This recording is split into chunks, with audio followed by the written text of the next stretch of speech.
Hi there, everybody. Welcome to the May 29th, 2024 CALPADS Q&A. My name is Paul Higgins. I'm a data analyst working at SEIS supporting CALPADS. For some announcements, end of year is in process. It started on the 26th, and the final deadline is on the 16th.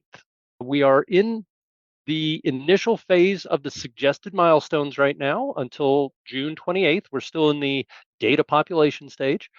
If you can get done with your data population before 6/28, please do so.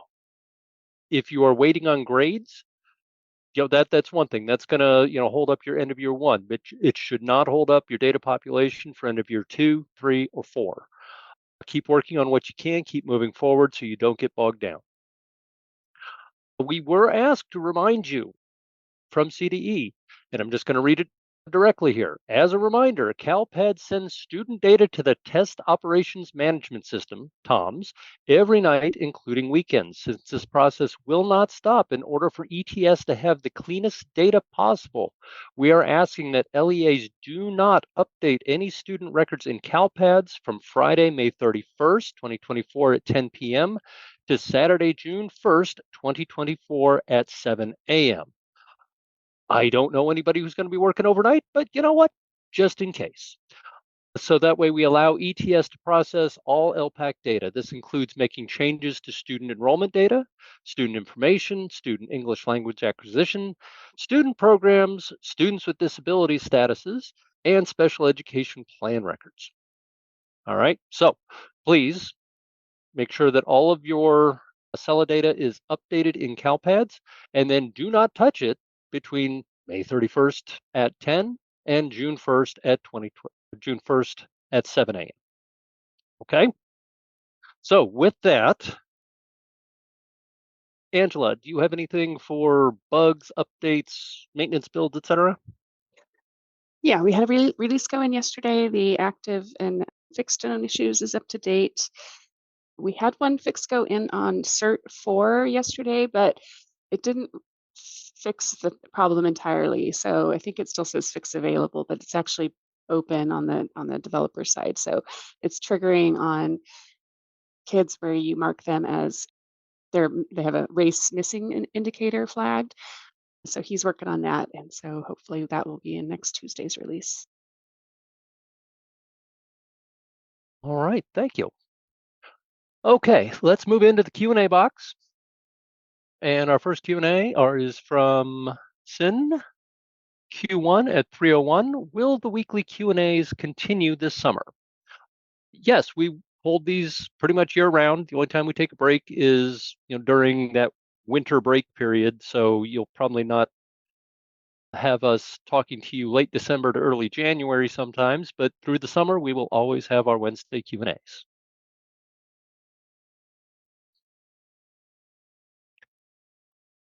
Cole 301 Q1, we are getting a Met 624E4 error for the student who came to us from Pennsylvania. She is missing a SWIDS record. Currently in SASS, we have her as sped entry as 4/12/2023 in Pennsylvania. Is that correct, or should it be when she entered special education in California? May I defer to our sped folks? Who do we have here for sped? Could you address that for me?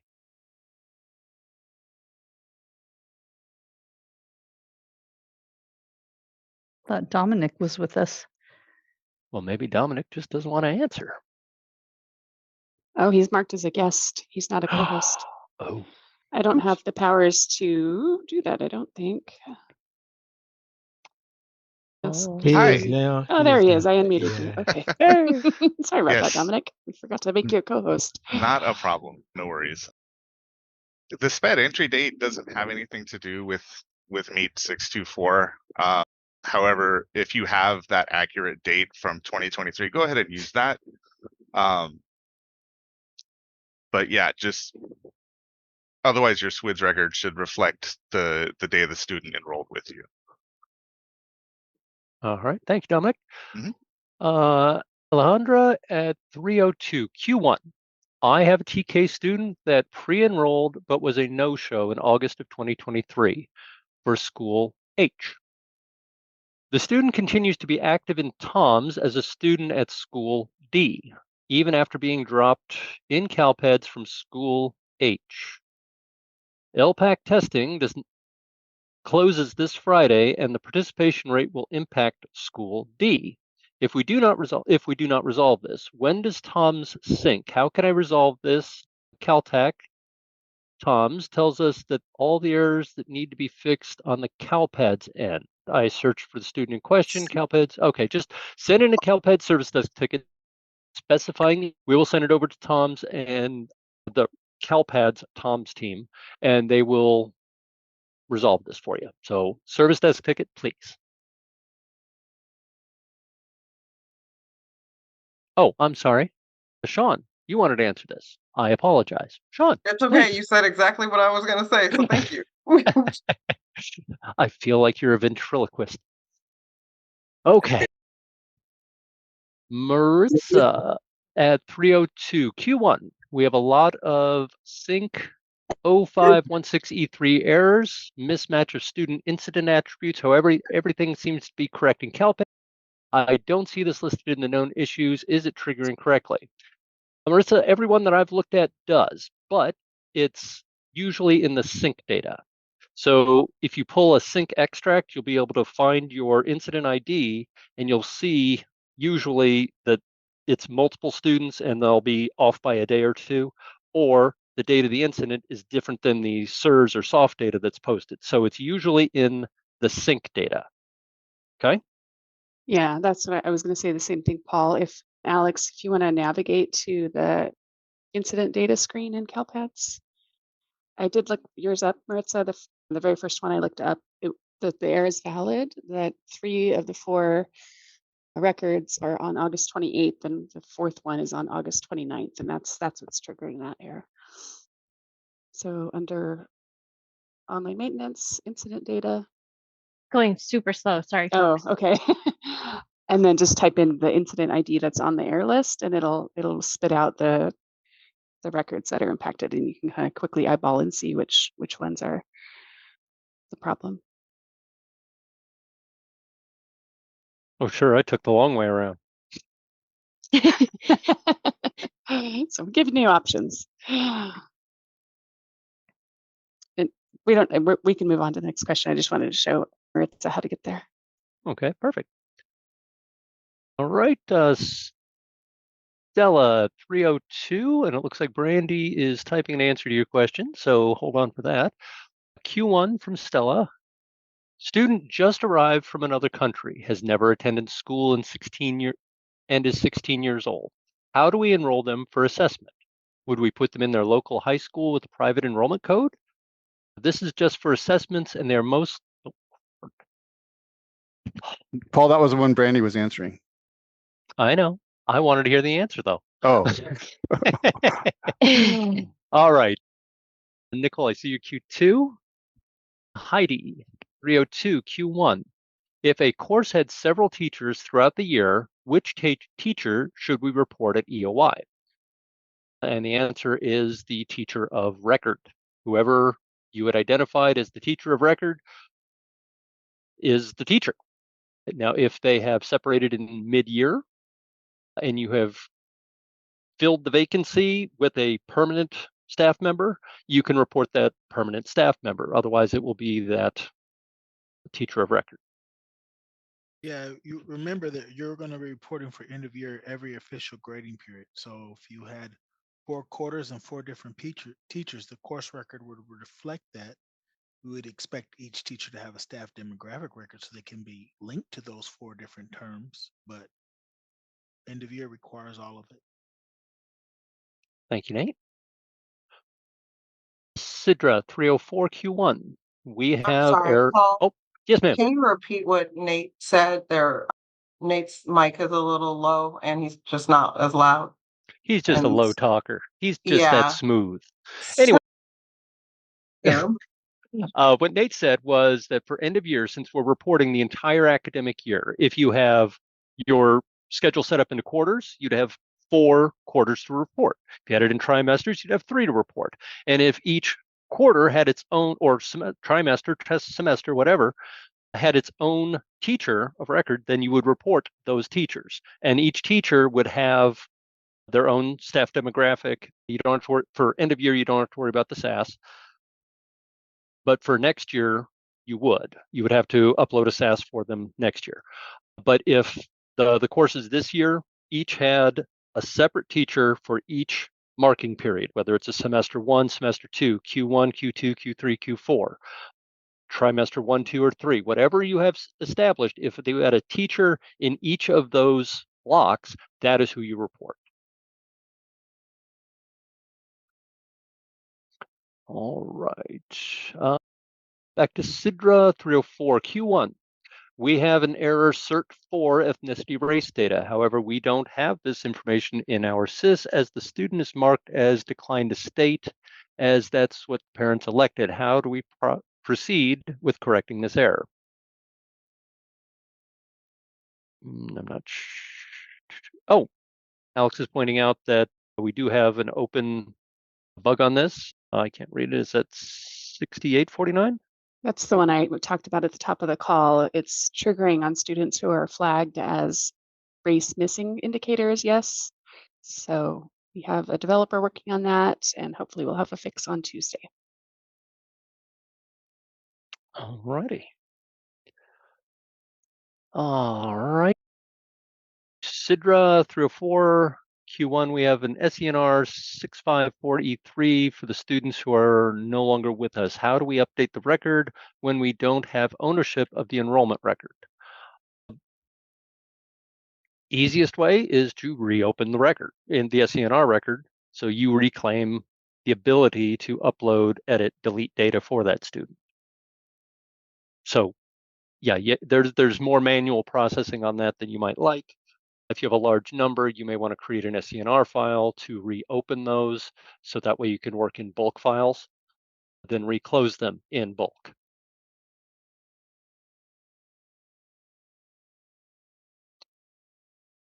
Eva 305 Q1, hello, logged onto the CalPads to discover several Plan 33 F1 errors, but I checked all the records and the students are all in the correct age range, and I don't see any active defects for this error. Is this an issue? Is this issue brand new? And will it clear up on its own? I think she is referring to Plan 336E4. That error has to do with a student being on an IEP or an ISP, but they're too young. And so you mentioned the students are in the correct age range, but what you really need to look at is that plan effective start date and make sure that that plan effective start date did not occur before the student turned 3. If that's the case, you'll need to remove that plan record and the serve record associated with it and resubmit records with a plan record that is on or after the student's 3rd birthday. If I guessed wrong, if that's not the error that you were looking for, if you want to retype your question, we can take a look at it. Thanks, Dominic. Soraya 306 Q1. A family has applied to enroll their child in our high school for the 24-25 school year. However, the student has not attended school in any capacity since 2021 completed 5th grade. Our leadership team is following up with the appropriate agencies to report the neglect. Their question is, are there any limitations to enrolling the student into 9th grade due to no middle school records or schooling? The potential student is age appropriate for 9th grade if that is a factor. Wow. I think, from CalPADS perspective, you can create the enrollment. It wouldn't be an issue. There's a lot of students that leave the state or whatever, and they have gaps in their enrollment. As to any other factors around that, I'm going to defer to someone above my pay grade to answer that, because that sounds like a can of worms. I think it's a CDE question. I know for sure that the grade level determination is done locally, and but one of the factors in actually, I just so you know, that once you create a 9th grade record for this student, you know, they would essentially be entering the cohort. And I think you have to have discussions about whether or not it's appropriate to put a student in 9th grade if they only completed 5th grade. But there isn't any statute that says, you know, if a student is X age, they have to be put into a certain grade level. So, you know, I would have some discussions with your legal team about what's appropriate for the student. Thank you, Brandy. Okay. All you anonymous participants, shame on you. Hover over your name, change your name. Anonymous 308 Q1. Are we able to submit end of year 3 files even though the district has not yet completed their rollover to close out the academic year? Thank you kindly for your help. At least the anonymous is polite. So, yes, so long as the end of year 3 files you're submitting are legitimate and they're not going to cause a conflict with your SIS, so long as you have closed your enrollments and that's what you're submitting, certainly. We do not mandate that your SIS be rolled over. We don't mandate anything. We just need the data. So however you're going to extract that and get it up to us, that's how it needs to get done, and as quickly as possible. So I think, Paul, sometimes the SIS, the rollover process is when they close out enrollments. So you can still send data up even though you haven't closed out your enrollments. You just have to take that into account. You're going to get errors for the students. And right now you probably already have in E3, all of the students are generating an error saying you still have open enrollments in the academic year. The other comment I would make is that you have to just keep in mind that a lot of the end of year files are full replacement. And so if you do it now and then have to come back and do it later, you're going to just be overriding it. But I don't think it would hurt anything to get it in there now and see what kind of errors you get. All right, thank you. Anonymous again at 311, probably a different anonymous since it's labeled Q1. Why is the Cert 4 listed for end of year 1, 2, and 4? It's one of those kind of universal errors saying, yeah, your demographics just aren't up to snuff. You got to get it fixed because each one of those submissions is creating reports, and those reports use that race ethnicity to send the students into their various subgroups. So without the race ethnicity, we cannot bucket them into the correct ethnicity or race for the reporting. So that's why it triggers everywhere. So if you're starting on end of year 4, you're still getting that same error as if you were starting in end of year 2. You're going to have to resolve these Cert 4s. And once you resolve it for one submission, it will be resolved for all the submissions.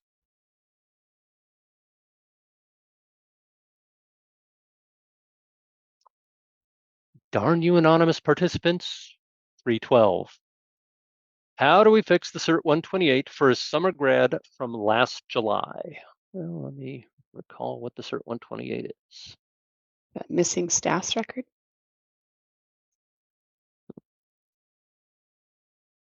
Damn it. There it is.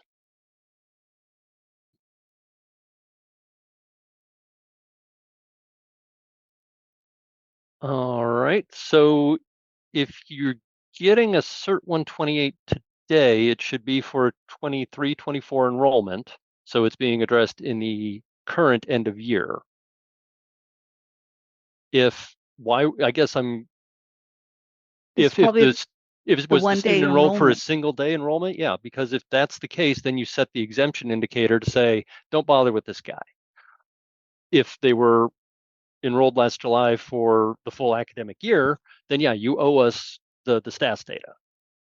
Either way, you owe us the STASS data, but one will have the indicator set to exempt, the other one will be populated with information. So depending on why you've had that student enrolled in July, oh, actually it says summer grad. So assuming it's a one-day enrollment, yeah, go ahead and populate that exemption indicator and submit the STASS data. All right, Lori, 318 Q1. I joined late. Was there mention of needing SASS file for end of year 1 processing for 24-25. Is there more guidance on this, please? SASS data is not necessary for end of year. SASS is used for fall 2. So if you're questioning, you have new instructors, new staff, whatever, you won't need to upload their SASS data until 24-25. I don't know if Lori was asking if we're making a change in the 24-25 school year to EOI 1. As far as I know, we don't have any changes like that to EOI 1 in the upcoming year. All right. Adrienne, 319 Q1, we are showing in our data discrepancies 13 fatal errors for 23-24 fall 1. Their plan 366, invalid student age, special education. Do we need to fix these fatal errors if they were in fall 1? Okay, the answer to this is right now we're in end of year. So think of this as your house is on fire. Do you want to go over and water the neighbor's lawn before you put the fire out? Or do you want to take care of the fire, then take care of your neighbor's garden?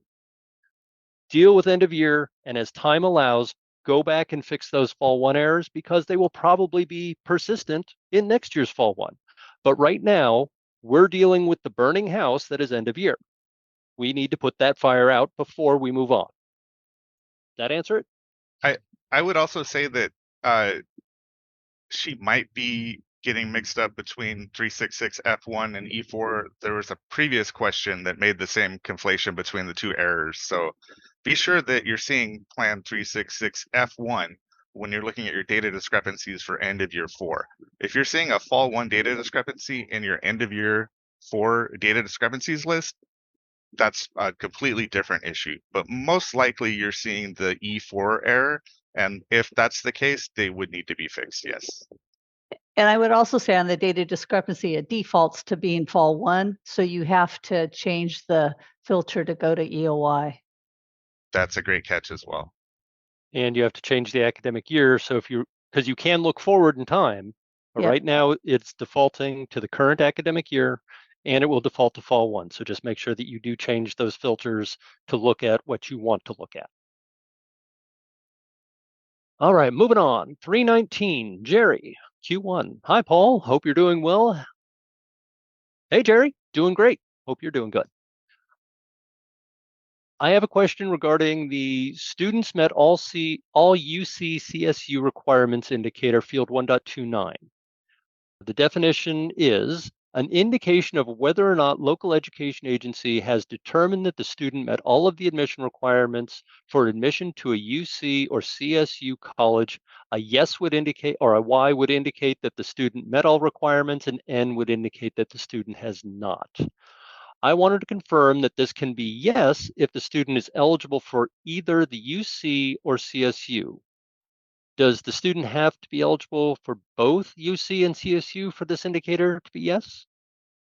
Ooh, nice distinction, Jerry. That's a great question. I'm not sure. What says the field here or our staff here?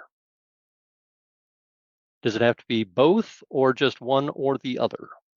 Or actually it's course content, isn't it? So it would be, did they take all of the appropriate courses regardless of GPA or anything else, but did they take the appropriate courses to satisfy the UC CSU admission requirements?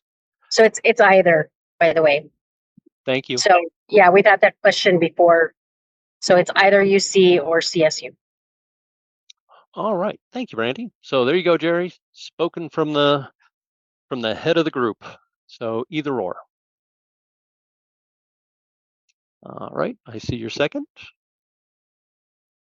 Right, Mika 322. I was informed by another district to tag a student that was completed a CTE pathway.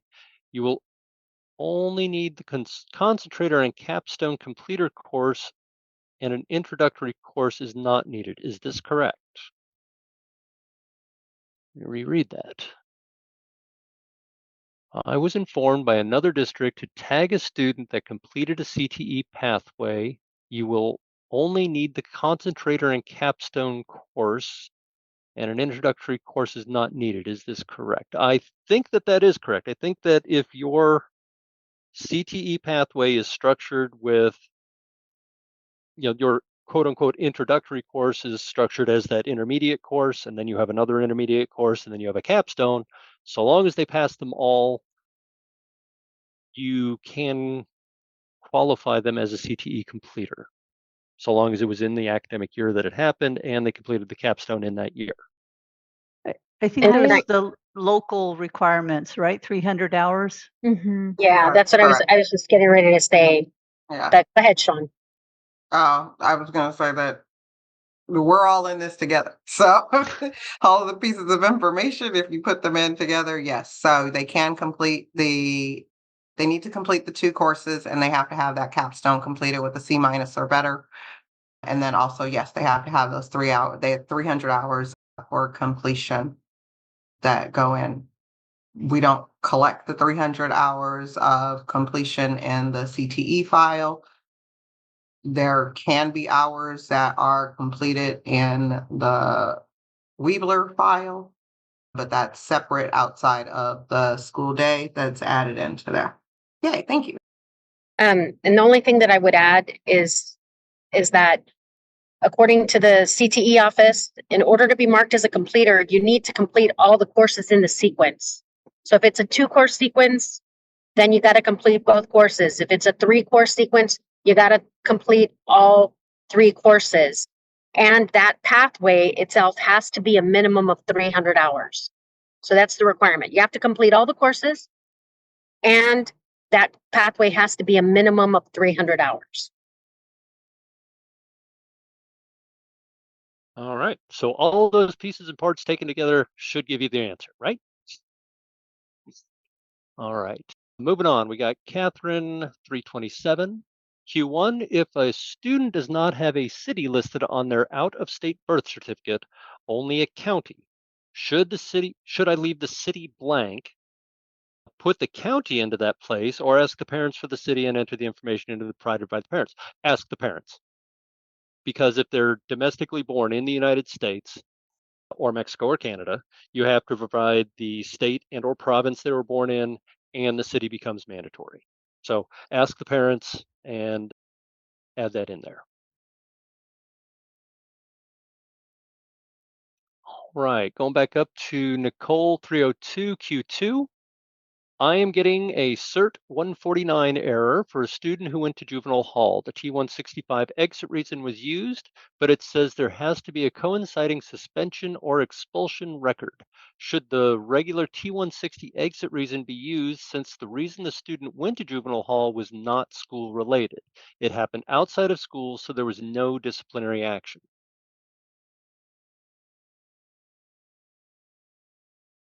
Hmm.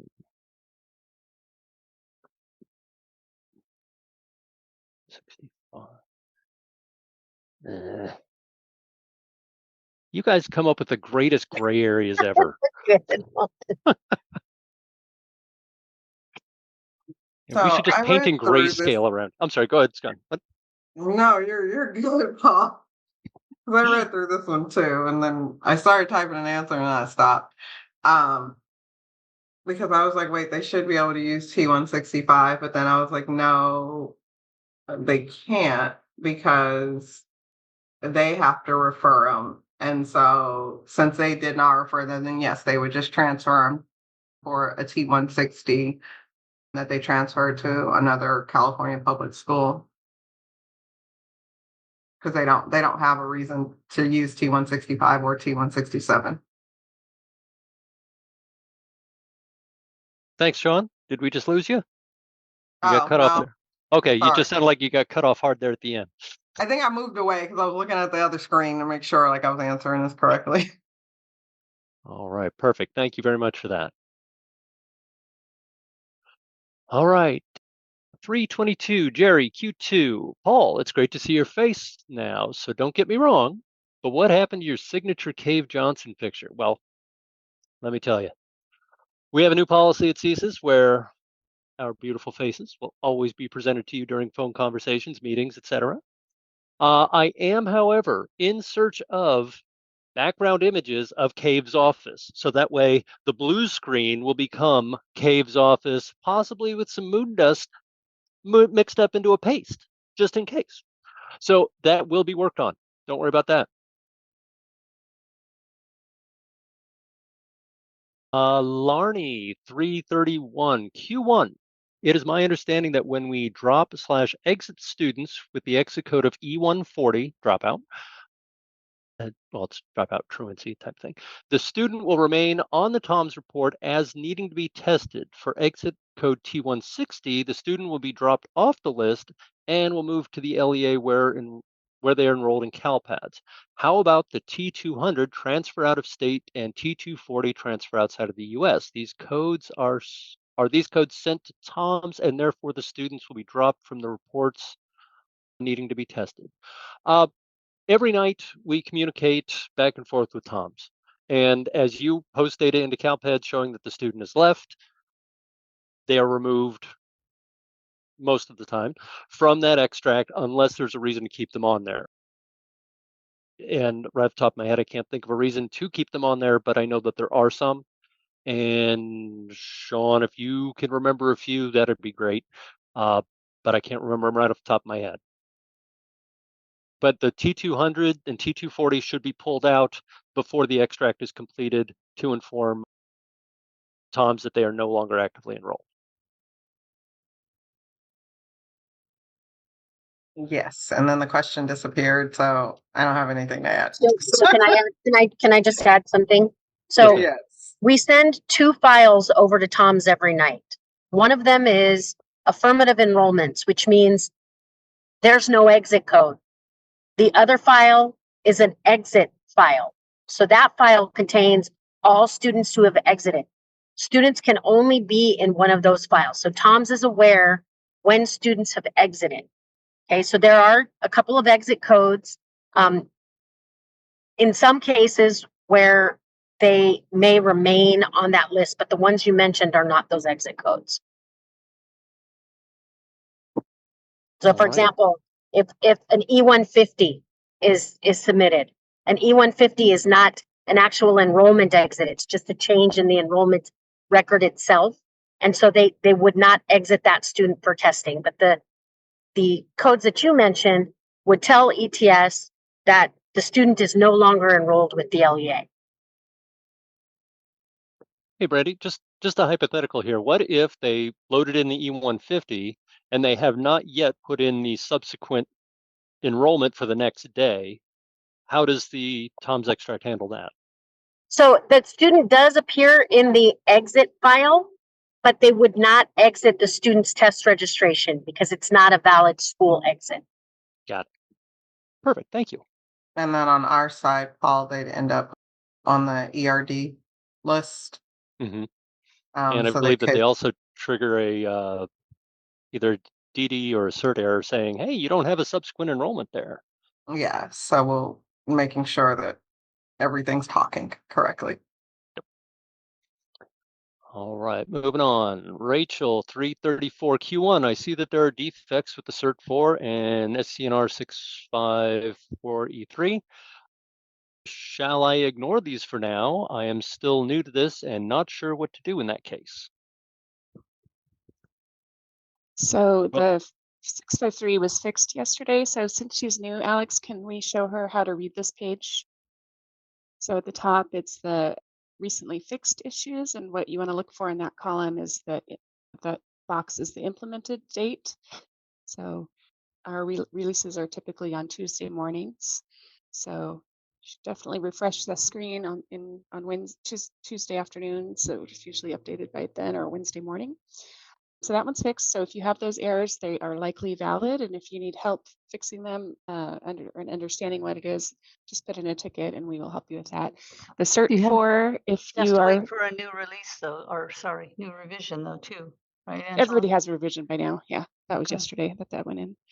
The cert fours, the scenario where it's triggering incorrectly is if you have flagged a student as race, ethnicity, missing indicator is yes. those, in that instance, you can ignore that error because that's where it's not supposed to be. But if it's anything else, it's probably a valid cert for.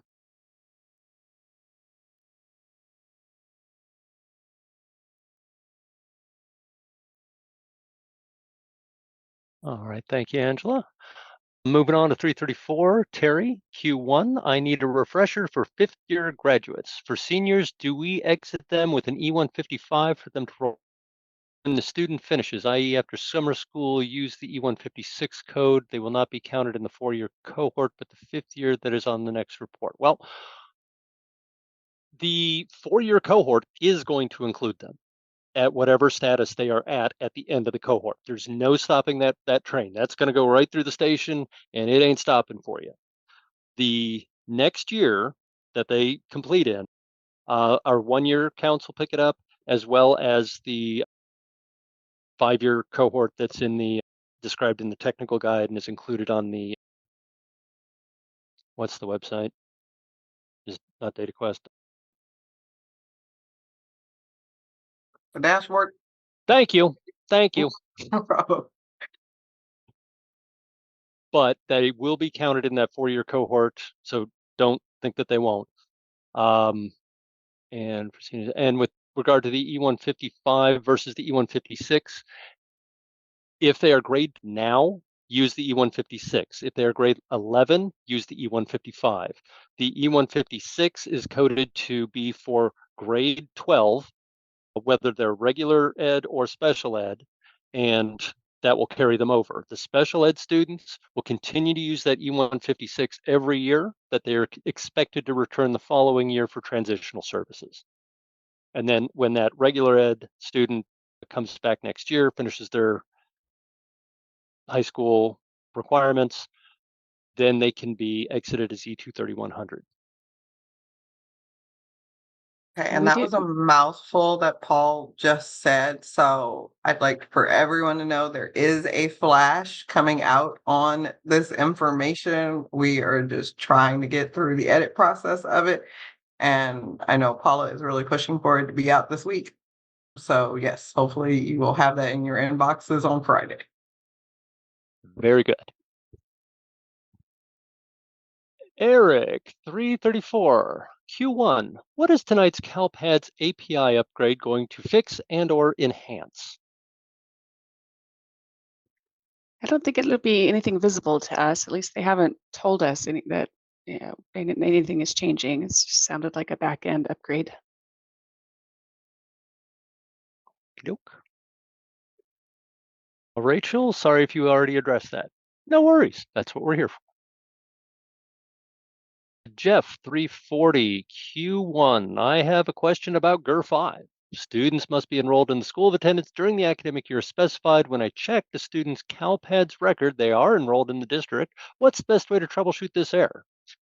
All right, some records think MEET data. MEET or some SPRG data can be uploaded using dates outside of the enrollment window. And you're not going to get any errors on those. You do run the risk of uploading, bad data because we're not telling you not to, but it's generally about enrollment ownership. Is the enrollment currently open?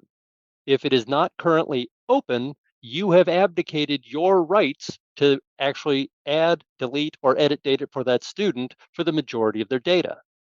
To reclaim that ability, you have to reopen that enrollment, which then gives you, so long as it's a primary or short-term enrollment, gives you the ability to upload data to your heart's content. Then remember to close the record. And Paul, if I can add, Of course. there's 15 different GERR5s each before each file type, right? And so this ties neatly in with the PSA that Paul mentioned at the beginning of when you're putting in a ticket, if you could please put the error number and particularly with GERR5s, the file type would be extremely helpful.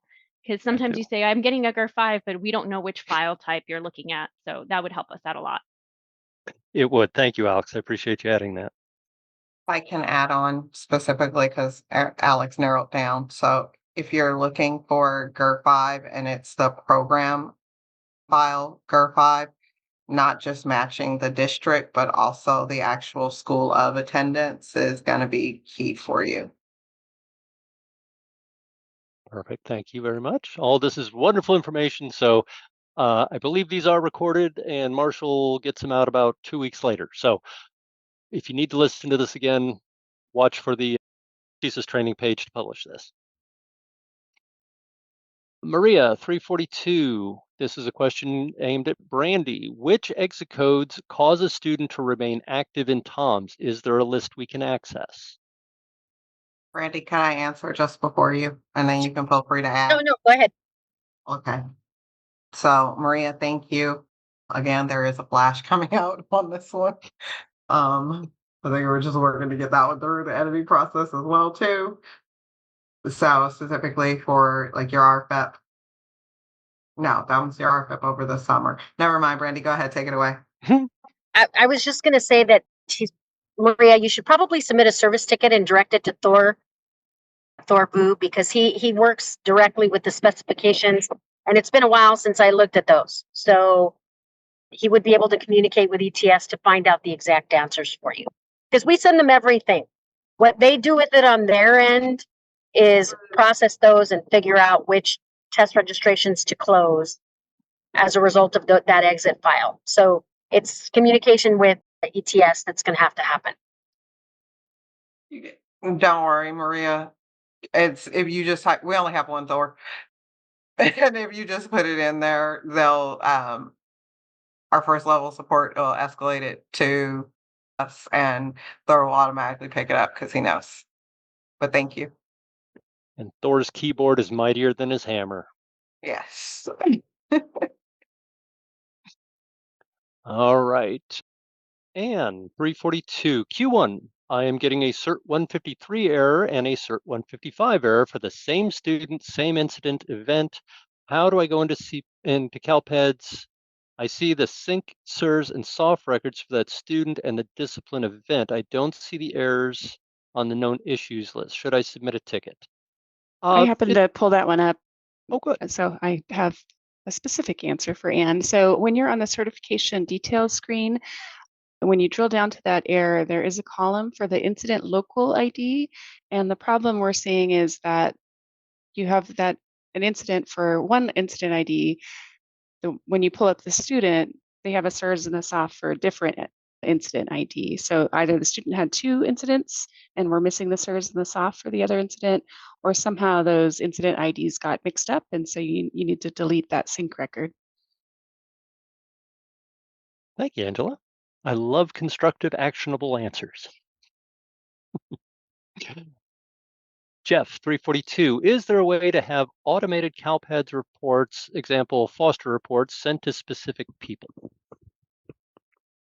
Well, that being very private data and very protected data, I would say the automation on that is going to be far distant into the future until we can assure that it was secured end to end and it's arriving at the right person's box. So for right now, continue to generate those and send them to who's needed on a manual basis.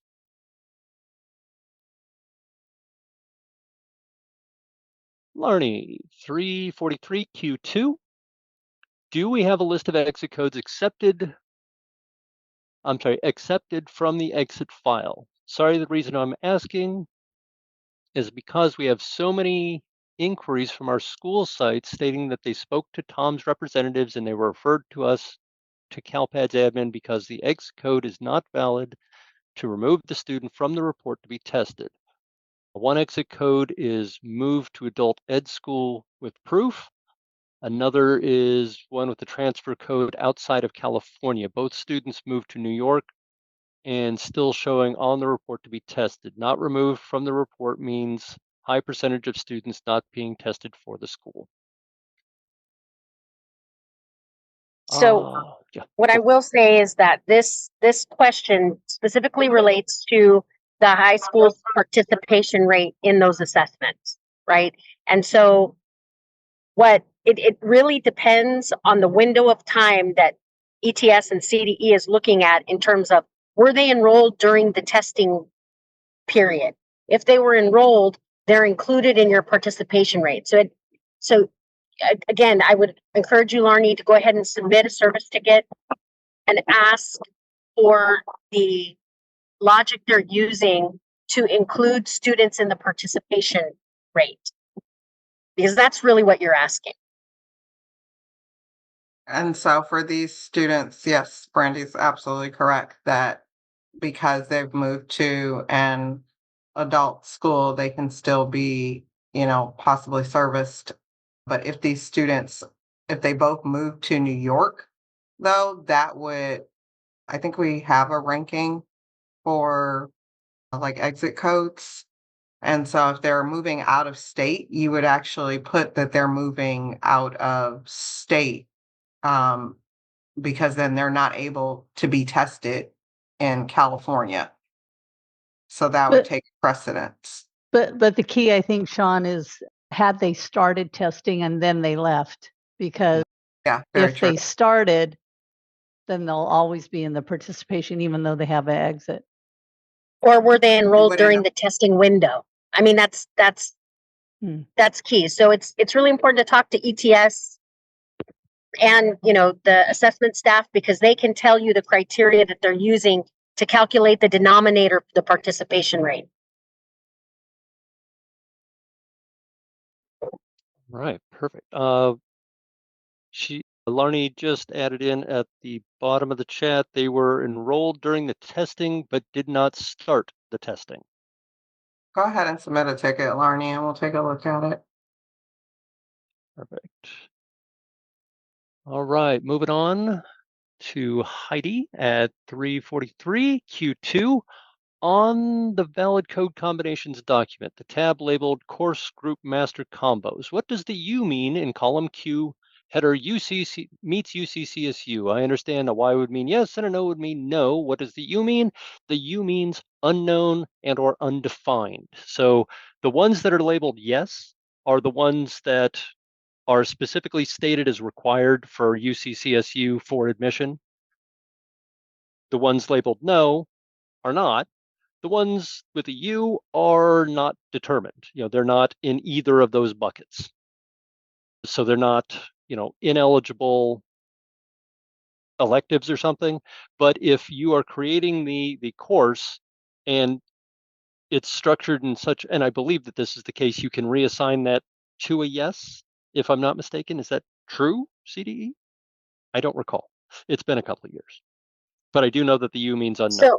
So that I can tell you for sure that when you're submitting those data to CalPADS, the basis for that is really whether or not that particular course for your LEA has been approved through the UC and CSU portals, right? They have to have been reviewed on an annual basis and approved to meet UC CSU requirements. This valid code combo was just a reasonability check. And if my memory serves me correct, I don't even think we're validating it anymore. It's sort of there just for reasonability checks. Like typically this course would meet UC CSU requirements as long as it has been approved by UC CSU. All right, that makes sense. Okay. All right. Jeff, 343. He's referencing the upload of data and getting GERR005. So it's for SPRG files, SPRG files. For the most part, you need to have the enrollment at the school that is listed on the SPRG record open to upload that data to CalPADS. If the enrollment at that site is closed or does not exist, you will not be able to upload that data into CalPADS.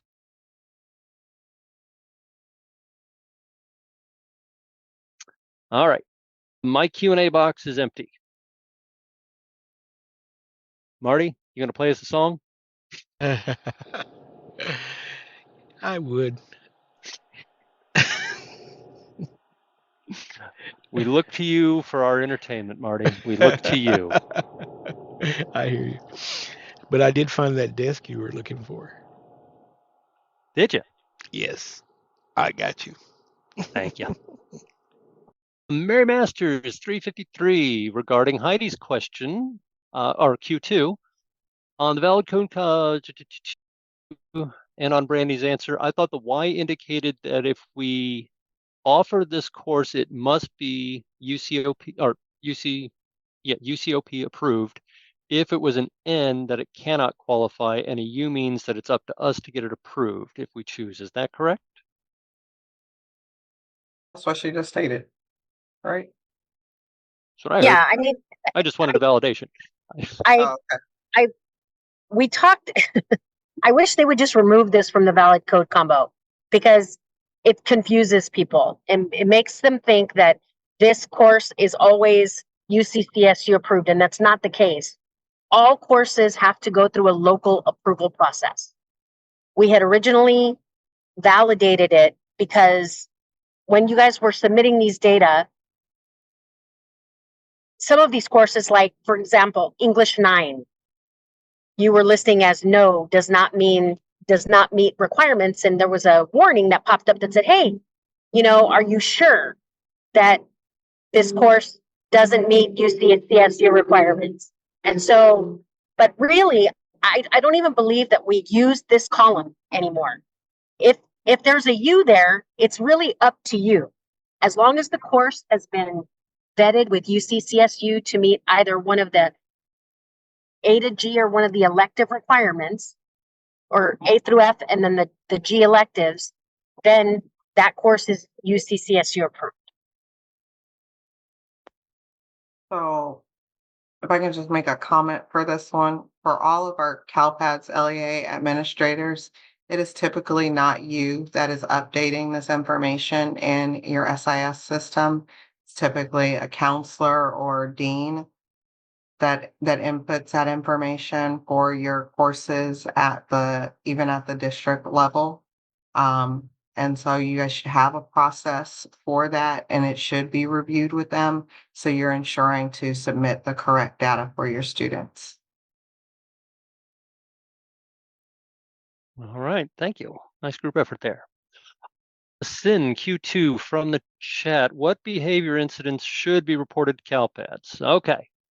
In the CALPADS user manual, if you just type in incident and you click on the first result of incident data, it's going to give you a whole discussion of incident data and discuss all the interfaces, whatnot. And there's a section there, when to submit an incident record. And it has links to the FAQs, the data guide, California Education Code 49005.1, and Flash 159. But it breaks down to if the incident involves a violation of Ed Code 48900 through 48915 or 48915, and regardless of whether they resulted in an expulsion or a suspension, has to be reported.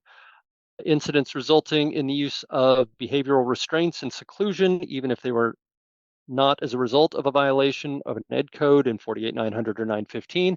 And if anybody listened to Brandy yesterday during her webinar, she had a very lengthy discussion about this. So please go back and listen to that. I would Yeah, go also ahead. say, Paul, that in the code set for student offense, those are all the statutory offenses. Correct. Yes, thank you. That when I said Ed Code violations 48900 and 915, all of those have been broken out in the code sets into their CALPADS coding, and it also in the description describes which Ed code it is describing. So all of that is spelled out in the code sets. So you can see it there too. All right. Another one of our anonymous, maybe they're anonymi. 354, Q1, which student programs need to be left open and closed annually. This would go to the CALPADS data guide, and under student programs, there's a whole discussion about eligible versus participating, what needs to be closed annually, what needs to be verified annually and or closed at that time and recreated, whatever it is. So all of that's in the data guide under, oh, good, she already has it up. What is that section? I can't read it. 2.1.3? Uh-huh. Okay. See, I could still pass an eye test. So all of that's discussed there, and the grid that she is on is just a wonderful matrix. It provides just a great summary of everything.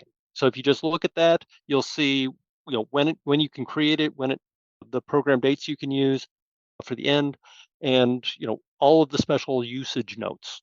So therein lies the answer to your question in detail. And Jerry's back for a Q3. 355. One quick follow-up regarding the Met UC CSU indicator and the SENR. Does the student need a grade of C or higher in all A through G courses in order to get a yes for this indicator? I'm only asking because GPA doesn't seem like a factor, so I'm curious about course grade 2. Does that matter? Yes, it does. And What it she said. states it. All right, so there you go. Yesenia, at 356 Q1, what is considered a statutory violation for state reporting? Well, I'll tell you, it's all in the code set under the offense codes that are broken out, defining that 48900, 48915, all of the statutory offenses that are included in there have become offense codes. So you can look those up, and there they are on the screen. And you can see in the definition section, it says EC 48900A1. That's, I'm sorry, I was up a couple more, but that is the section of the ed code that is defining that violation. So all of that's in there, and it should be sufficient, I think, for our purposes. 358 anonymous for Brandy. Since we are on the track of discussing particular CALPADS fields, when marking a meet record as a 40 reeval eligibility eval only, what do we mark in the meeting activity plan review indicator? Blank, not applicable, no. I believe that if you leave it blank, it just treats it as the reevaluation only. If you specify no, and I don't even recall that there is a no value in there, then it would also be, identified as the reevaluation only. But a yes value would obviously identify it as the annual review as well. All right, and we have just rounded the hour, and the Q&A is empty. So at 4:01, I want to thank you for giving me that extra minute of your life. In the meantime, have a great day, have a great week. If you have any questions, problems, or concerns with CalPADS before our next Q&A, please open a CalPADS service desk ticket so we can get back to you as quickly as possible. Have a great week.